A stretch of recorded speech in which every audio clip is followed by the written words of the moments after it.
ನಾಳೆ ವರ್ಷದ ಮೊದಲ ಚಂದ್ರಗ್ರಹಣ ಹಿನ್ನೆಲೆ ಕಾಡು ಮಲ್ಲೇಶ್ವರ ದೇವಸ್ಥಾನ ಬಂದಿರುತ್ತೆ. ನಾಳೆ ಮಧ್ಯಾಹ್ನ 12 ಗಂಟೆಗೆ ದೇವಸ್ಥಾನದ ಬಾಗಿಲು ಬಂದ್ ಆಗುತ್ತೆ. ಸಂಜೆ 7ಕ್ಕೆ ದೇಗುಲದ ಬಾಗಿಲನ್ನ ತೆರೆದು ಶುಚಿಗೊಳಿಸಲಿದ್ದಾರೆ ಸಿಬ್ಬಂದಿ ಅನ್ನೋದು ಗೊತ್ತಾಗ್ತಾ ಇದೆ ನೋಡಿ.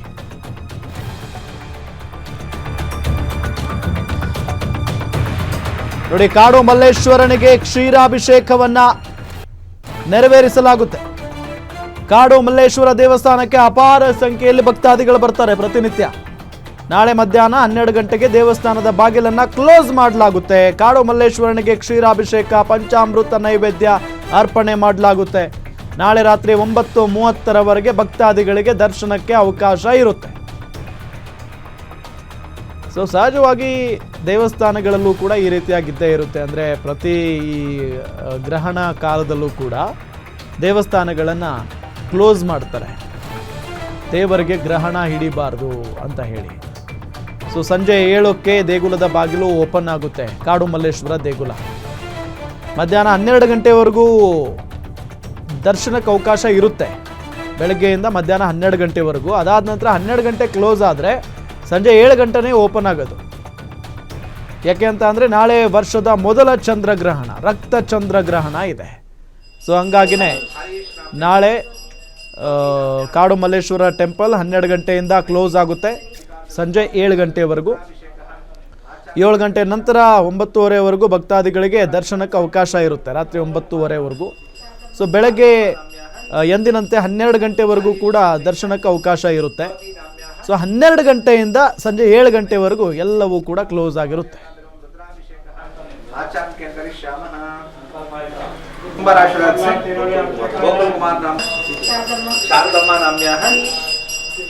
हरीश नाम्नेश ज्योति नाम्याः नैनिका रुद्राभिषेकः आचार्यं करिष्यामः। कुम्भराशिराज से गोकुल कुमार नाम शारदम्मा नाम्याः हरीश नाम्नेश ज्योति नाम्याः नैनिका। ಇನ್ನು ಇದೇ ವಿಚಾರಕ್ಕೆ ಸಂಬಂಧಪಟ್ಟಂತೆ ನಮ್ಮ ಮೆಟ್ರೋ ರಿಪೋರ್ಟರ್ ಸಂಗಮೇಶ್ ಅಲ್ಲಿ ಒಂದು ಚಿಟ್ಚಾಟ್ ಮಾಡಿದ್ದಾರೆ, ಬನ್ನಿ ನೋಡೋಣ. ಮಾರ್ಚ್ 3ರಂದು ಒಂದು ಚಂದ್ರಗ್ರಹಣ ಸಂಭವಿಸಲಿದೆ. ಈ ನಡುವೆ ಏನು ದೇವಸ್ಥಾನದ ಓಪನಿಂಗ್ ಮತ್ತು ಕ್ಲೋಸಿಂಗ್ ಸಮಯದಲ್ಲಿ ವ್ಯತ್ಯಯವಾಗಲಿದೆ. ಹಾಗಾದ್ರೆ ಈ ದೇವಸ್ಥಾನಗಳಲ್ಲಿ ಪ್ರಮುಖವಾಗಿ ಮಲ್ಲೇಶ್ವರಂನಲ್ಲಿರುವ ಕಾಡು ಮಲ್ಲೇಶ್ವರ ದೇವಸ್ಥಾನದಲ್ಲಿ ಯಾವ ಸಮಯಕ್ಕೆ ತೆರೆಯಲಿದೆ ಮತ್ತು ಯಾವ ಸಮಯಕ್ಕೆ ಕ್ಲೋಸ್ ಆಗಲಿದೆ ಅನ್ನೋದು ಮಾಹಿತಿ ಹಂಚಿಕೊಳ್ಳುವುದಕ್ಕೆ ಇಲ್ಲಿ ಅರ್ಚಕರಾಗಿ ಕಾರ್ಯನಿರ್ವಹಿಸುತ್ತಿರುವ ಶರತ್ ಅವರು ಇದ್ದಾರೆ. ಅರ್ಚಕರೇ, ಮಾರ್ಚ್ 3ನೇ ತಾರೀಕು ಚಂದ್ರಗ್ರಹಣ ಇದೆ. ಈ ಚಂದ್ರಗ್ರಹಣದಲ್ಲಿ ದೇವಸ್ಥಾನದ ಸಮಯದಲ್ಲಿ ವ್ಯತ್ಯಯ ಆಗಲಿದೆಯಾ, ಹೇಗೆ? ಹೌದು, ಬೆಳಿಗ್ಗೆ 9:30 ನಾಳೆ ಮಂಗಳವಾರ 9:00ವರೆಗೆ ರುದ್ರಾಭಿಷೇಕ ಇರುತ್ತೆ. ರುದ್ರಾಭಿಷೇಕ ಆಗಿ 11 ಗಂಟೆಗೆ ಮಹಾಮಂಗಳಾರತಿ ಇದ್ರೆ 12 ಗಂಟೆವರೆಗೂ ಮಾತ್ರ ದರ್ಶನ ಇರುತ್ತೆ. 12:30ವರೆಗೆ ಕ್ಲೋಸ್ ಆಗುತ್ತೆ. 3 ಗಂಟೆ 10 ನಿಮಿಷದಿಂದ 6:45ವರೆಗೂ ಗ್ರಹಣ ಟೈಮ್ ಇದೆ. ನಮಗೆ ಕಾಣಿಸ್ಕೊಳೋದು ಬಂದ್ಬಿಟ್ಟು 6:20ಕ್ಕೆ ಇಲ್ಲಿ ಕಾಣಿಸೋದು ಬೆಂಗಳೂರಿಗೆ. 6:20ಇಂದ 6:47ವರೆಗೂ ಗ್ರಹಣ ಇದೆ. ಅದರಿಂದ ಬಂದ್ಬಿಟ್ಟು ಕ್ಲೋಸ್ ಮಾಡ್ತಾ ಇದೀವಿ, ಮುಚ್ತೀವಿ ಇಲ್ಲಿ ದೇವಸ್ಥಾನ. 7:30ವರೆಗೆ ಗ್ರಹಣ ಬಿಟ್ಟ ಮೇಲೆ 7 ಗಂಟೆಗೆ ಪೂಜೆ ಮಾಡಿ ತೆಗೆಯೋದಿಲ್ಲಿ.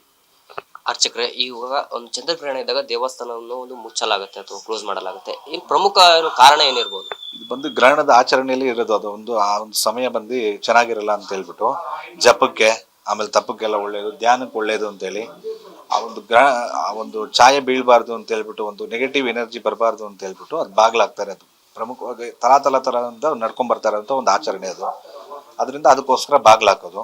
ಆಮೇಲೆ ಪುಬ್ಬ ನಕ್ಷತ್ರ ಸಿಂಹರಾಶಿಯವ್ರಿಗೆ ಗ್ರಹಣ ದೋಷ ಇದೆ ಅಂತ ಹೇಳಿದ್ದಾರೆ. ಅದರಿಂದ ಆ ಒಂದು ದೋಷ ಇರೋಂಥವ್ರು ಮಾರನೇ ದಿವಸ ಇಲ್ಲಿ ನವಗ್ರಹ ಶಾಂತಿ ಇದೆ, ಚಂದ್ರನ್ ವಿಶೇಷವಾಗಿ ಒಂದು ಕ್ಷೀರಾಭಿಷೇಕ, ಗ್ರಹಣ ಬಿಟ್ಟ ಮೇಲೆ ಇಲ್ಲಿ ಕ್ಷೀರಾಭಿಷೇಕ ಇದೆ. ನಂತರ 9:00ವರೆಗೆ ನವಗ್ರಹ ಶಾಂತಿ ಪೂಜೆ ಇದೆ, ಅದು ಮಾಡಿಸ್ಕೊಂತಾರೆ. ಅದು ವಿಶೇಷತೆ ಇಲ್ಲಿದೆ. 7 ಗಂಟೆಯಿಂದ ಪ್ರಾರಂಭ ಆದ್ಮೇಲೆ ಯಾವ ವಿಶೇಷ ಪೂಜೆ ಮತ್ತು ಎಷ್ಟು ಜನ ಭಕ್ತರು ಭಾಗಿಯಾಗೋ ಸಾಧ್ಯತೆ? 7 ಗಂಟೆಗೆ ಜಲಾಭಿಷೇಕ ಇದೆ. ಇಡೀ ದೇವಸ್ಥಾನ ಫುಲ್ ಎಲ್ಲ ಜಲಾಭಿಷೇಕ ಆಗಿ 7:00ವರೆಗೆ ಪುಣ್ಯಾವಚನ ಇದೆ. ಕ್ಷೀರಾಭಿಷೇಕ ಆಗಿ 7:00ವರೆಗೆ ರುದ್ರಾಭಿಷೇಕ ಆಗುತ್ತೆ. ರುದ್ರಾಭಿಷೇಕದ ನಂತರ 7:00ವರೆಗೆ ದರ್ಶನಕ್ಕೆ ಮಾಡ್ಕೊಡ್ತಾರೆ. ಬರೋಂಥ ಭಕ್ತಾದಿಗಳು ತೀರ್ಥ ತಗೊಂತಾರೆ. ಅವ್ರು ಸ್ನಾನ ಮಾಡ್ಕೊಂಡ್ ಬಂದ್ಬಿಟ್ಟು 7 ಗಂಟೆಗೆ ಸ್ನಾನ ಮಾಡಿ, ಗ್ರಹಣ ಬಿಟ್ಟ ಮೇಲೆ ಸ್ನಾನ ಮಾಡ್ಕೊಂಡ್ಬಂದು ಒಂದು ದೀಪ ಅಂಟಿಸಿ ಇಲ್ಲಿ ಒಂದು ಮಂಗಳಾರತಿ ತಗೊಂಡು ತೀರ್ಥ ತಗೊಂಡು ದರ್ಶನ ಮಾಡ್ಕೊಂಡು ಹೋಗ್ತಾರೆ. ಆ ವ್ಯವಸ್ಥೆ ಇದೆ. ನಾಳೆ ಎಷ್ಟು ಗಂಟೆವರೆಗೆ ಓಪನ್ ಇರುತ್ತೆ ಸರ್? 10 ಗಂಟೆವರೆಗೂ ಇರುತ್ತೆ. 7:00ವರೆಗೆ ತೆಗೆದ್ರೆ 10 ಗಂಟೆವರೆಗೂ ಇರ್ತಾರೆ.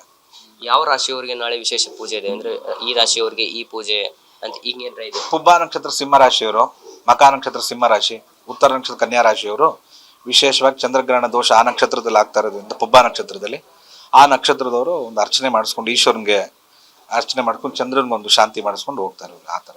ಇಲ್ಲ, ಇದಾಗಿತ್ತು ಇಲ್ಲಿನ ಅರ್ಚಕರು ಶರತ್ ಅವರ ಮಾತು. ನಾಳೆ ಏನು 7 ಗಂಟೆಯ ನಂತರ ದೇವಸ್ಥಾನ ಓಪನಿಂಗ್ ಆಗುತ್ತೆ. ಆಮೇಲೆ ವಿಶೇಷ ಪೂಜೆಗಳ ಮೂಲಕ ಭಕ್ತರು ಇಲ್ಲಿ ಬಂದು ದೇವರ ಆಶೀರ್ವಾದನ ಪಡಿತಾರೆ. ಜೊತೆಗೆ ಇಲ್ಲಿ ಕೆಲವು ಸಮಯವನ್ನ ಕಳೆದು ತಮ್ಮ ಏನೇನು ಆಸೆ ಇರುತ್ತೆ ಅಲ್ಲನ್ನು ಈಡೇರಿಸುವ ಸಲುವಾಗಿ ದೇವರಲ್ಲಿ ಕೇಳ್ಕೊಳ್ತಾರೆ ಅಂತ ಒಂದು ಮಾತನ್ನ ಹೇಳ್ತಾ ಇದ್ದಾರೆ. ಕ್ಯಾಮ್ರಾ ಪರ್ಸನ್ ರವಿ ಜೊತೆ ನಾನು ಸಂಗಮೇಶ್ ಮಿತ್ರೆ, ಗ್ಯಾರಂಟಿ ನ್ಯೂಸ್, ಬೆಂಗಳೂರು.